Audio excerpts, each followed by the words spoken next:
दोस्तों, अगर आपने गुरुग्राम में घर खरीदा है या फिर आपने अपनी रेजिडेंशियल प्रॉपर्टी को कमाई का जरिया बना रखा है, तो आपको ये खबर ध्यान से देखनी होगी, क्योंकि आज हम बताने वाले हैं कि गुरुग्राम में अब वो मॉडल खतरे में आ गया है जिस मॉडल पर पिछले कई सालों से हजारों लोग पैसा कमा रहे थे।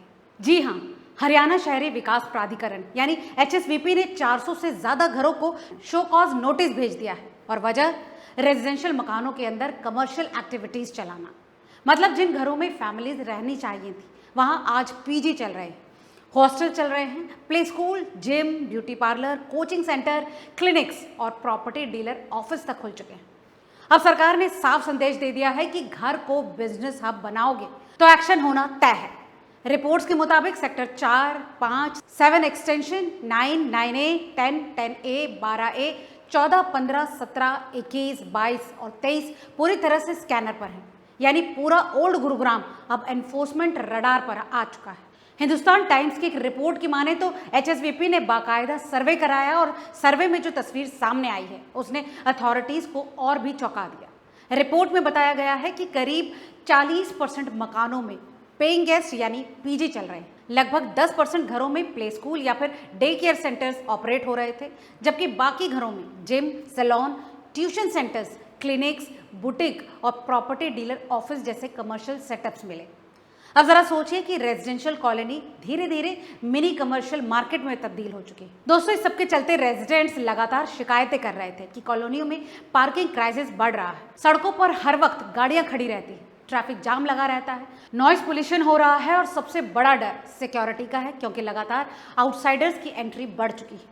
यही पब्लिक प्रेशर अब गवर्नमेंट एक्शंस में बदल चुका है। हिंदुस्तान टाइम्स ने अपनी एक रिपोर्ट में लिखा है कि कई रेजिडेंट्स वेलफेयर एसोसिएशन यानी RWAs ने पिछले कई महीनों से इलीगल कमर्शियल एक्टिविटीज के खिलाफ कैंपेन चला रखा था और अथॉरिटीज को बार बार शिकायत भेजी जा रही थी। अब यहाँ सबसे बड़ा सवाल यही उठता है कि क्या घर से कोई भी काम करना इलीगल है?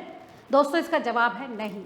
रूल्स कुछ प्रोफेशनल एक्टिविटीज की परमिशन देते हैं, जैसे doctors, lawyer, chartered accountant, architects या कंसल्टेंट अपने घर के एक लिमिटेड हिस्से को ऑफिस की तरह इस्तेमाल कर सकते हैं, लेकिन उसके भी कुछ रूल्स हैं। मैक्सिमम 25% एरिया या फिर लगभग 50 स्क्वायर मीटर तक ही इस्तेमाल किया जा सकता है और उसके लिए आपको फीस भी देनी पड़ती है। लेकिन अगर आपने पूरे रेजिडेंशियल हाउस को पीजी, हॉस्टल या फिर कमर्शियल कोचिंग सेंटर, जिम या ब्यूटी सैलून में बदल दिया तो वो सीधा वायलेशन माना जाएगा। यही वजह है कि HSVP ने अब साफ वार्निंग दे दी है कि अगर 15 दिन के अंदर सेटिस्फैक्ट्री रिप्लाई नहीं मिला तो ऑक्यूपेशन सर्टिफिकेट यानी OC कैंसिल कर दिया जाएगा, अलॉटमेंट रद्द हो सकता है और एक्सट्रीम केसेस में प्रॉपर्टी रेज्यूम यानी गवर्नमेंट टेकओवर तक हो सकता है। यानी मामला अब सिर्फ वार्निंग का नहीं, लीगल एनफोर्समेंट तक शुरू हो चुका है। लाइव हिंदुस्तान की एक रिपोर्ट के मुताबिक कई प्रॉपर्टी ओनर्स को साफ निर्देश दिए गए कि इलीगल कमर्शियल एक्टिविटीज तुरंत बंद करें, वरना अगला कदम सीलिंग ड्राइव हो सकता है। और दोस्तों, अगर आपको ये लग रहा है कि ये पहली बार हो रहा है तो ऐसा बिल्कुल नहीं। टाइम्स ऑफ इंडिया की एक रिपोर्ट की माने तो इससे पहले भी DLF फेज 3, सुशांत लोक, पालम विहार और मालिबी टाउन जैसे पॉश इलाकों में सैकड़ों नोटिस दिए जा चुके हैं। टाइम्स ऑफ इंडिया ने अपनी एक रिपोर्ट में भी बताया है कि पहले भी 700 से ज्यादा प्रॉपर्टीज पर एक्शन लिया गया था, जहां रेजिडेंशियल प्लॉट्स को पीजी, गेस्ट हाउस, रेस्टोरेंट या फिर कमर्शियल आउटलेट में बदल दिया गया था। यानी दोस्तों, अथॉरिटीज अब धीरे धीरे पूरे गुरुग्राम को स्कैन कर रही है। अब यहाँ एक और बड़ी बात समझिए, आखिर इतने बड़े स्तर पर इलीगल कमर्शलाइजेशन हुआ कैसे? इसका सीधा कनेक्शन गुरुग्राम की इकोनॉमी से है। पिछले 15 सालों में गुरुग्राम भारत का सबसे बड़ा कॉर्पोरेट हब बनकर उभरा। साइबर सिटी, उद्योग विहार, गोल्फ कोर्स रोड, सोना रोड और न्यू गुरुग्राम में हजारों कंपनियां आई, लाखों वर्किंग प्रोफेशनल्स आए और अचानक रेंटल डिमांड एक्सप्लोजन हो चुका था। प्रॉपर्टी कंसल्टेंट्स के मुताबिक कई इलाकों में एक सिंगल फ्लोर पीजी से 1 लाख से 5 लाख तक की महीने की इनकम निकलने लगी। यानी लोगों ने रेजिडेंशियल प्रॉपर्टी को रहने की जगह नहीं बल्कि पैसिव इनकम मशीन बना दिया। एक मकान में 20 से 30 बेड्स डाल दिए गए, छोटे प्लॉट्स को मिनी हॉस्टल बना दिया गया और धीरे धीरे पूरा इकोसिस्टम तैयार हो गया। पहले अथॉरिटीज ने ज्यादा सख्ती नहीं दिखाई और इसीलिए लोगों को लगा कि ये सब कुछ नॉर्मल है। लेकिन अब सरकार कह रही है कि शहर का इंफ्रास्ट्रक्चर रेजिडेंशियल पॉपुलेशन के हिसाब से बनाया गया था, कमर्शियल लोड के हिसाब से नहीं। Sewer line, water supply, parking space और ट्रैफिक प्लानिंग सब कुछ रेजिडेंशियल डेंसिटी को ध्यान में रखकर डिजाइन किया गया। लेकिन जब एक फैमिली हाउस के अंदर ही 25 से 30 लोग रहने लगेंगे तो पूरा का पूरा इंफ्रास्ट्रक्चर कोलैप्स हो जाएगा। यही वजह है कि अब अथॉरिटीज का मानना है कि अगर अभी एक्शन नहीं लिया गया तो आने वाले समय में ओल्ड गुरुग्राम में अर्बन केओस और भी बढ़ जाएगा। डाइजी वर्ल्ड और कई लोकल न्यूज़ प्लेटफॉर्म्स की रिपोर्ट्स भी कह रहे हैं कि बढ़ते कमर्शियल मिसयूज की वजह से कॉलोनियों में वाटर प्रेशर कम हो रहा था, इलीगल पार्किंग बढ़ रही थी और इमरजेंसी व्हीकल मूवमेंट तक प्रभावित हो रहा। दोस्तों, अब यहाँ सबसे दिलचस्प चीज़ ये है कि रेजिडेंट्स और इन्वेस्टर्स दोनों इस एक्शन को अलग अलग नज़रिए से देख रहे हैं। रेजिडेंट्स खुश हैं क्योंकि उन्हें लगता है कि अब कॉलोनियों में शांति लौटेगी, जबकि इन्वेस्टर्स डरे हुए हैं क्योंकि उनका रेंटल मॉडल अब खतरे में पड़ चुका है। अब ज़रा सोचिए कि जिन्होंने करोड़ों रुपए लगाकर पीजी बिजनेस खड़ा किया, अगर अब अचानक क्लोजर या फिर सीलिंग शुरू हो गई तो उनकी पूरी कैश फ्लो स्ट्रैटेजी टूट सकती है। कई इन्वेस्टर्स ने तो रेजिडेंशियल लोन लेकर प्रॉपर्टीज खरीदी थी और ईएमआई पीजी इनकम से भर रहे थे, यानी अगर बिजनेस बंद हुआ तो फाइनेंशियल स्ट्रेस भी बढ़ सकता है। लेकिन दूसरी तरफ अर्बन प्लानिंग एक्सपर्ट्स मानते हैं कि ये कदम ज़रूरी था क्योंकि इलीगल कमर्शियलाइजेशन प्रॉपर्टी प्राइसेस को आर्टिफिशियल तरीके से बढ़ा रहा। रेजिडेंशियल प्लॉट्स की कीमतें इसीलिए बढ़ रही थी क्योंकि लोग उन्हें कमर्शियल एसेट की तरह इस्तेमाल कर रहे थे, यानी जेन्युइन फैमिली बायर्स धीरे धीरे मार्केट से बाहर हो रहे थे। द ट्रिब्यून की एक रिपोर्ट के मुताबिक कई रेजिडेंट वेलफेयर एसोसिएशंस ने साफ कहा है कि अगर एक्शन नहीं लिया गया तो रेजिडेंशियल एरियाज पूरी तरह से कमर्शियल कियोस्क में बदल जाएंगे। अब यहाँ सबसे बड़ा सवाल ये है कि क्या आने वाले समय में पूरे इंडिया में ऐसा क्रैकडाउन देखने को मिल सकता है? दोस्तों, इसका जवाब है बिल्कुल, क्योंकि नोएडा, पुणे, बेंगलुरु, हैदराबाद और मुंबई जैसे शहरों में भी रेजिडेंशियल प्रॉपर्टीज का कमर्शियल यूज अब तेजी से बढ़ रहा है। PG economy, home salon, coaching centres और स्मॉल बिजनेस कल्चर तेजी से फैला है क्योंकि फैमिली लिविंग अब मुश्किल होती जा रही थी। कॉलोनियों में पार्किंग कियोस्क इतना बढ़ गया था कि रेजिडेंट्स को अपनी गाड़ियाँ आधा किलोमीटर दूर पार्क करनी पड़ती। नॉइज पोल्यूशन लगातार बढ़ रहा था और आउटसाइडर्स की एंट्री से सिक्योरिटी कंसर्न पैदा हो रहे थे। यानी ये सिर्फ गवर्नमेंट ड्रिवन एक्शन नहीं बल्कि रेजिडेंट्स प्रेशर ड्रिवन मूवमेंट भी है। अब सवाल ये उठता है कि क्या गुरुग्राम का पीजी मार्केट इससे पूरी तरह से खत्म हो जाएगा? तो इसका जवाब है नहीं।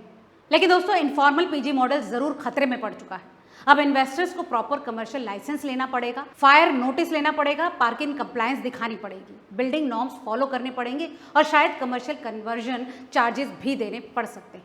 यानी रेजिडेंशियल हाउस खरीदो और उसमें 30 बेड डालकर पीजी चलाओ वाला शॉर्टकट अब धीरे धीरे बंद होता दिख रहा है और यही आने वाले समय में भारतीय रियल एस्टेट का नया ट्रेंड बन सकता है।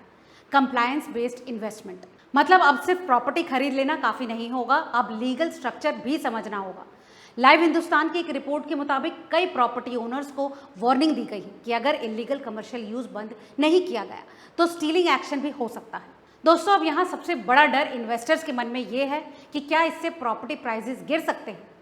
देखिए, अचानक क्रैश आने की संभावनाएं कम है, लेकिन कुछ इलाकों में प्राइस करेक्शन जरूर देखने को मिलेगा, खासकर उन इलाकों में जहां प्रॉपर्टी वैल्यूएशन पूरी तरह से पीजी इनकम मॉडल पर टिकी हुई थी। क्योंकि जब इलीगल कमर्शियल यूज बंद होगा तो रेंटल यील्ड कम होगी और रेंटल यील्ड कम होते ही इन्वेस्टर्स उतने एग्रेसिव प्राइसिंग नहीं देंगे, यानी आर्टिफिशियल डिमांड धीरे धीरे कम हो सकती है। लेकिन दूसरी तरफ जेन्युइन रेजिडेंशियल डिमांड बढ़ सकती है क्योंकि अब फैमिलीज फिर से इन कॉलोनियों को सेफ और लिवेबल समझने लगेंगी। एक्सपर्ट्स का मानना है कि शॉर्ट टर्म पेन के बाद लॉन्ग टर्म स्टेबिलिटी आ सकती है। दोस्तों, टाइम्स ऑफ इंडिया की एक रिपोर्ट में भी कहा गया है कि गुरुग्राम अब इनफॉर्मल अर्बन एक्सपेंशन से निकलकर रेगुलेटेड अर्बन प्लानिंग की तरफ बढ़ रहा है। अब यहाँ एक और दिलचस्प एंगल है और वो है सोशल मीडिया रिएक्शन।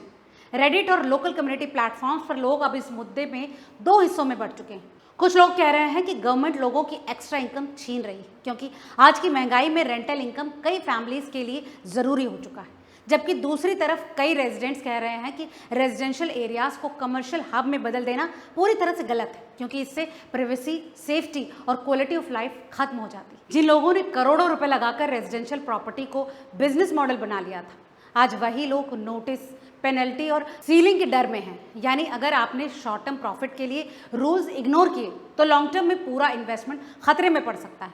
और शायद यही वजह है कि गुरुग्राम का ये क्रैकडाउन सिर्फ 400 घरों की कहानी नहीं बल्कि पूरे इंडियन रियल एस्टेट सेक्टर के लिए वार्निंग सिग्नल है, क्योंकि नोएडा, पुणे, बेंगलुरु, हैदराबाद और मुंबई जैसे शहरों में भी आज रेजिडेंशियल प्रॉपर्टीज का कमर्शियल मिसयूज तेजी से बढ़ चुका है और अगर गुरुग्राम मॉडल सक्सेसफुल रहा तो आने वाले समय में बाकी शहरों में भी ऐसे बड़े क्रैकडाउन देखने को मिल सकते हैं। यानी अर्बन इंडिया अब जैसे चल रहा है चलने दो वाले मॉडल से निकलकर रूल बेस्ड सिटी प्लानिंग की तरफ बढ़ रहा है। और जो इन्वेस्टर समय रहते इस बड़े बदलाव को समझ जाएगा वही फ्यूचर में सेफ, लीगल और सस्टेनेबल प्रॉफिट कमा पाएगा। दोस्तों, इस बारे में आपको क्या लगता है हमें कमेंट करके ज़रूर बताएं। आज के इस अपडेट में फिलहाल इतना ही। वीडियो अगर अच्छा लगा हो तो इसे लाइक और शेयर करें और याद दिला दें कि ये वीडियो महज जानकारी के लिए है, निवेश की कोई सलाह नहीं। किसी भी निवेश से पहले अपने फाइनेंशियल एडवाइजर की सलाह लेना ना भूलें। मिलते हैं अगले ऐसे ही काम के अपडेट के साथ। तब तक देखते रहिए रिपोर्टर जी। बहुत बहुत शुक्रिया।